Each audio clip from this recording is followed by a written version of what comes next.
Hello guys, macam korang nampak tu setup gaming aku. Setup untuk aku buat stream kat TikTok lah.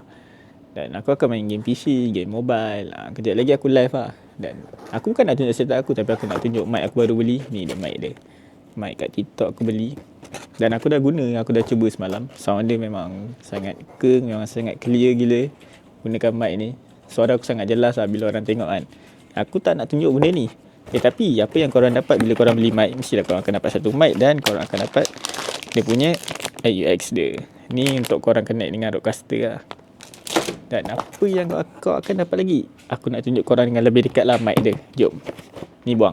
So ini adalah mic dia yang aku dah beli tadi, yang aku tunjuk. Tadi kotak je.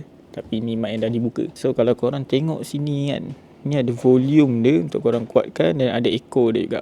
Dan yang paling penting dia ada RGB kan. Nampak? Lawa tak lawa man. RGB dia penting. Kau dapat mic, kau dapat tapak dia, kau dapat type C dia untuk connect dengan kau punya PC lah. Dan ya, pada aku sangat berbaloi. Tengok korang baru yang nak start stream, mic murah. So ini dia. So mana korang nak pakai mic ni, tekan kat beg ni sekarang, okay?